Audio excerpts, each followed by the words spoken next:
Hey kids, it's the Piston Fly here, hope you're well. Out and about on another bike review, and really pleased to say I'm on another Royal Enfield today. A bike marque that just really appeals to me because of its British heritage, although of course these days they're well and truly made in India. The bike I'm on today is the long-awaited, or at least long-awaited for the UK, Himalayan, or as our Indian friends call it, the Himalayan, and they should know how it's pronounced, so presumably it is called the Himalayan, but I can't help but call it the Himalayan myself, but there we go. So stick around and stay tuned for the next few minutes and I'll tell you what I think of her.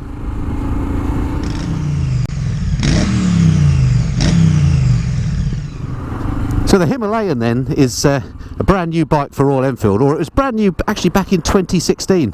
I think it was released in India, and then of course Euro 4 and all the rest came out, meant they had to make some changes to the bike, put ABS on it, they fuel injected it, and now it's available here in the UK.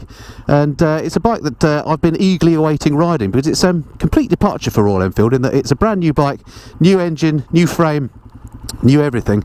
It doesn't hark back to Royal Enfields of old. It's a sort of an adventure dual sport bike, if you like, that's designed for touring and a bit of off-road as well.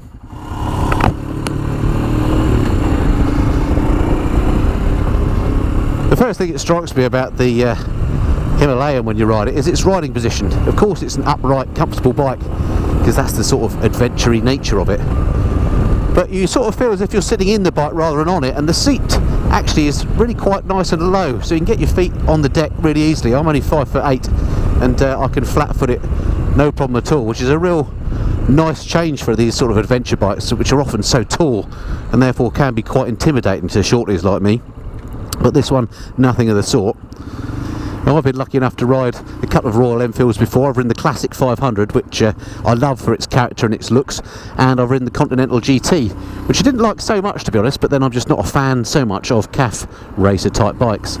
But those machines, when I rode them, I sort of took into account, if you like, the fact that they were made to a price and that they were Royal Enfields, and I was kind of telling myself these are good for Royal Enfields. And in the case of this bike, I don't want to do that. I want to sort of judge it against other machines on exactly the same level. So, you know, how does it compare to Japanese machines? How does it compare to European built machines? And of course it is still built down to a price. This bike, unbelievably, is £4 grand, £4,000 if you want one of these.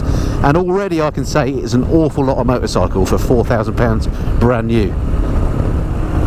It's a single cylinder machine, 411cc I think. I'll talk you through the detailed spec shortly. But given it's a single cylinder and it's a Royal Enfield, I have to say it feels really smooth. They've done a good job on fitting a counterbalance to this engine, and as a big old thumper, it's not vibrating terribly at all, unlike the other Royal Enfields that I rode, which you sort of put down to character, and you can mark it off and say, well, they're cheap to buy, so you put up with those sort of things. But in the case of this one, you don't have to do that. It is smooth as you like. The mirrors work well, there's no vibration, and it feels really comfortable. Handlebars are nice and wide, nice and tall. My legs are at a slightly acute angle, but not so they're, you know, less than 90 degrees, but not terribly so. It doesn't feel sporty, it just feels comfy. The seat is nice and padded. Suspension is quite firm actually. It's got a lot of travel on the suspension on this, again so that it is suitable for off-road riding. And as the name would suggest, I suspect it was built for predominantly the Indian market, for people that are going to ride on maybe roads that aren't always in the best possible condition, and therefore the bike is ideal for that with its off-road credentials. I suppose for me it would sit in that sort of same market segment as things like the Africa Twin, maybe the Super Tenere, but of course it's less than half the price of those bikes.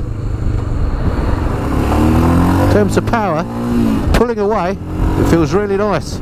Royal Enfield have built this bike such that the torque is low down, which is what you need if you're going to be going off-road, and so it has, you know, ample shove low down there. Didn't feel like I was lacking in power, but it does run out of steam quite quickly at the top end. Brakes take quite a pull. The front brake on this is just a single disc, and it does have ABS fitted now, which the original launch bike didn't have. And I would say that the brakes are adequate. Not great, but they do the job. Sounds really nice as well. It's not obnoxiously loud, but it has got a nice thumping note to the pipe on here. And this has just got the standard exhaust. It sounds really good.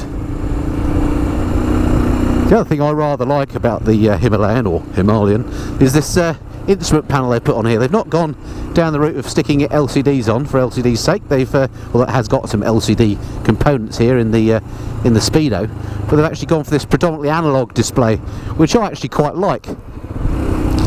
It's got a little rev counter here on the top right, and a proper fuel gauge down here, which I really like. The bit that's a bit odd next to the fuel gauge here, bottom right, is a compass. Not sure how useful that's going to be. I think that's possibly more of a gimmick, or possibly just something to fill that bit of space. But I actually think that whole layout looks quite, quite functional. I like it. I like what they've done with that.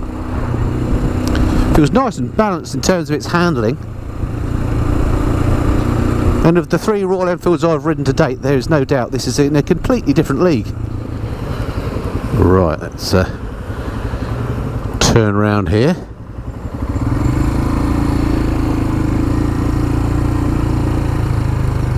Good chance to try the slow speed handling. Thank you, sir, for washing the indicators. Talking of indicators, switch gear on here. Really nice, nothing complicated about it. This is a basic, simple motorcycle, nothing like riding modes and things like that. So it's got all the switch gear that you'd expect in the usual places, nothing strange about it. But it's really nice, the switch gear actually. It's I'm trying to remember what the switch gear was like on the other Royal Enfields, but this feels just as good quality as a Honda or a Yamaha. Proper tactile stuff you can feel when you've activated it, which I like about it. Yeah, this riding position is really quite nice. You've got a sort of a lofty view. Gearbox as well is much improved over the other Royal Enfields that I've ridden. This one, you've got no doubt when you've got it in gear. It's not giving me false neutrals or anything like that. It's not spongy. I'm not having to force it into gear. It feels nice. Wow, that sun is bright. It's a lovely day today, but it's very cold. It's about 5 degrees out. What's he up to? Interesting. Okay. Right, let's head down this way. Slightly lost, have to say.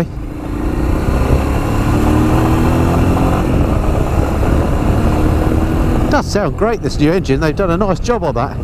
The smoothness has really quite surprised me. Yeah, the only thing at the moment that's letting the side down is the front brake is a bit rubbish, it has to be said. You have to yank that on.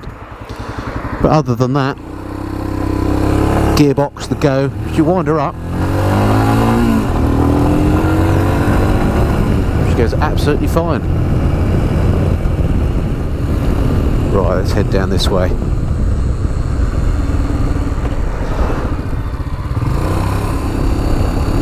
Right, let me pull over here in one of my favourite little walk around spots, show you around the bike, talk you through the spec. Now let's see if this is like other Royal Enfields that don't like you putting the stand down when the engine's running. So she's in neutral. Oh, fine. More like a normal bike. Excellent. Okay, there we have it. So here she is, the Royal Enfield Himalayan, or Himalayan, depending on your bent. What an excellent bike to ride. Okay, let me get out the other camera and I'll show you around the bike.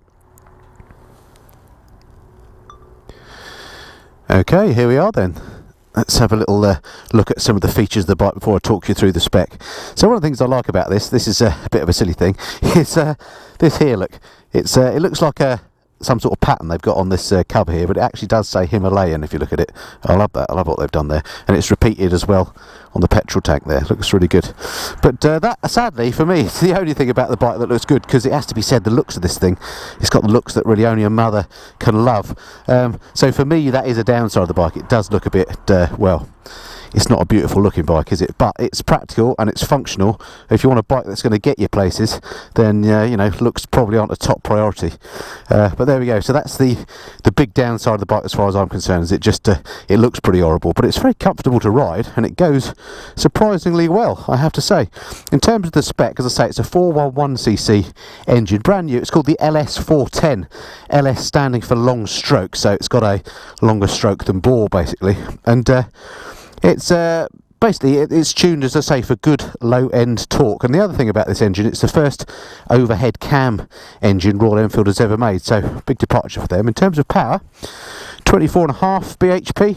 So again, not going to break any speed records, but that's at 6,500 RPM, by the way. And I say tuned for low down torque, so it's practical, real world. You don't actually need any more power than that, I reckon. Torque wise, 32 newton meters of torque at 4,250. So if you're comparing it with things like my CRF 250, for example, that puts out 22 newton meters of torque. So this has got quite a bit more torque than the little CRF for similar sort of horsepower. Brakes I talked about, a bit disappointing actually. It's got ABS, as you can see by the ABS ring on there, but it's only got a single disc, which means it doesn't feel that great. It's 300mm single disc, 2-pot caliper, but does need a bit of cranking. But what you can see is it's got this massive 21-inch wheel at the front, so you know, great for off-roading obviously. And then it's got the I think 17-inch at the back. Suspension wise, front telescopic forks, 41mm diameter, and it's got this massive 200mm of travel, so for off-road work over rough terrain, absolutely ideal. On the rear it's got a monoshock setup. Can we see that in there? Yep, there we go, under there. So standard sort of suspension at the back. Seat height 800mm, and it's got overall ground clearance of 220mm, and it's got, as standard, this fairly decent looking bash plate on the front there as well. So again, just completely practical in terms of, you know, going over rough terrain. This bike is going to be pretty good for that. Weight 191 kilograms wet, so really quite light for a sort of an adventure style bike. Tank capacity 15.5 litres. They reckon you'll get 230 miles out of this at about 80 miles per gallon. So good range. Electronic wise, well, it's got ABS and it's got this LED tail lamp, but that's about it. And price on the road, £4,199, so no arguing about the value for money, I think. And in terms of colour schemes, you can get it in this black or you can get it in white, so there you go. So yeah, so that's how she looks. Let's jump on then and sum up.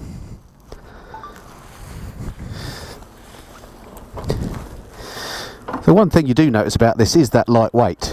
It's jumping on it really is no issue to get it off the stand. You don't feel like you're going to drop it at any point. As I say, me as a shorty, I can get my feet flat down, look, both sides flat on the floor, no problem at all.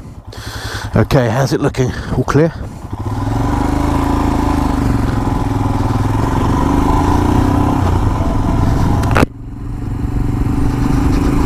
Handling wise, that big old front wheel does mean you have to kind of manhandle it a bit around the corners. But nothing terrible. Handling wise is absolutely fine with the quite firm suspension setup it's got. Wow, that sun's bright. But no, I've been very pleasantly surprised. I was quite keen to do this review, not kind of making allowances because it's a Royal Enfield and they're seen as kind of cheap. And you know, I want to compare this against other bikes without making any special dispensation, and you don't need to, because it really is a fine bike, I have to say. For 4,199 on the road, incredible. Pretty good wind protection actually off this screen as well. I haven't got any turbulent airflow here, which is nice. So yeah, as a practical all-round bike to get you places with no hassle, then this is a proper bike to consider. It goes fine, it rides nice, it's really comfortable, it sounds great. The downsides for me are that it looks pretty horrible and the front brake is a bit rubbish, but otherwise the gearbox is good, there's no terrible vibes, the mirrors work well, seats comfy, as I say. Definitely, no doubt, from a riding point of view, the best Royal Enfield I've ridden to date. In fact, it really feels quite light and agile through these corners.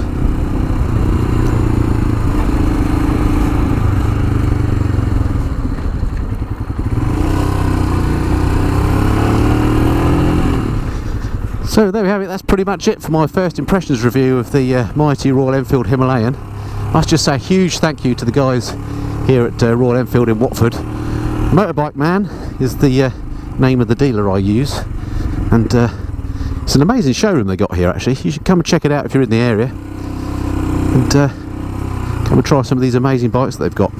Okay, hope you found that of interest. Look forward to speaking to you next time. Until then, this has been the Mr. Flyer. Cheerio.